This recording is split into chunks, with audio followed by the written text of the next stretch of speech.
There's no feeling more intense than starting over. If you deleted your homework the day before it was due, as I have, or if you left your wallet at home and you have to go back after spending an hour in the commute. If you won some money at the casino and you put all your winnings on red but it came up black. If you got your best shirt dry cleaned before a wedding and then immediately dropped the food on it. If you won an argument with a friend and then later discovered that they just returned to their original. Starting over is harder than starting up. If you're not ready for that, like if you've already had a bad day, then what you're about to go through might be too much. Feel free to go away and come back. I'll be here.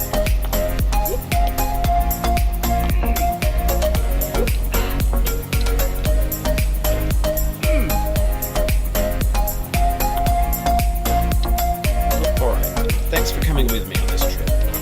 I'll understand if you have to take a break at any point.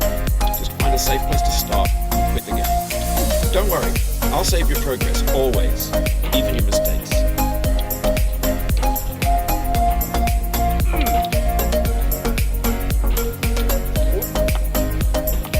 This game is a homage to a free game that came out in 2002 titled Sexy Hiking.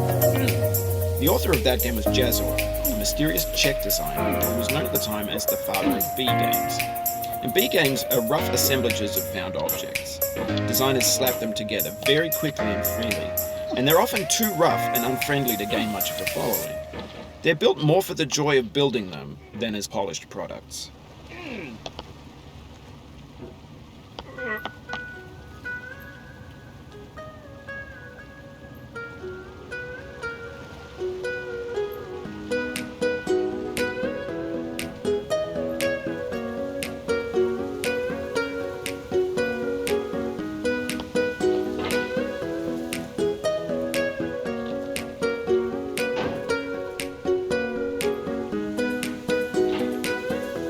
In a certain way, Sexy Hiking is the perfect embodiment of a B game. It's built almost entirely out of found and recycled parts, and it's one of the most unusual and unfriendly games of its time.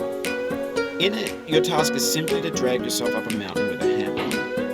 And that act of climbing, in the digital world or in real life, has certain essential properties that give the game its flavor. No amount of forward progress is guaranteed. Some cliffs are too sheer or too slippery, and the player is constantly, unremittingly in danger of falling and losing everything.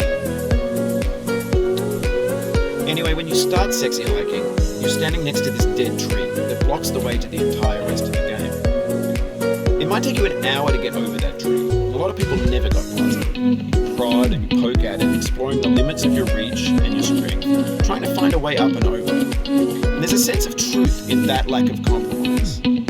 Most obstacles in video game worlds are fake. You can be completely confident in your ability to get through them once you have the correct method or the correct equipment or just by spending enough time.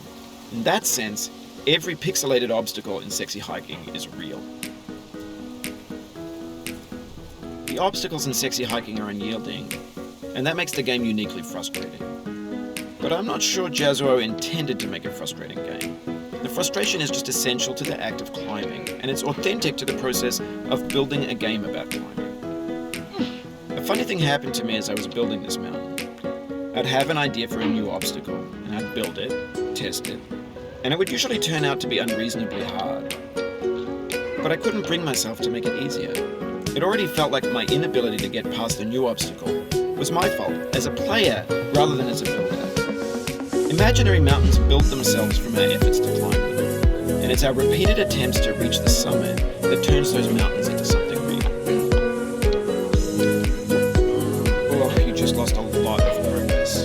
That's a deep frustration, a real punch in the gut.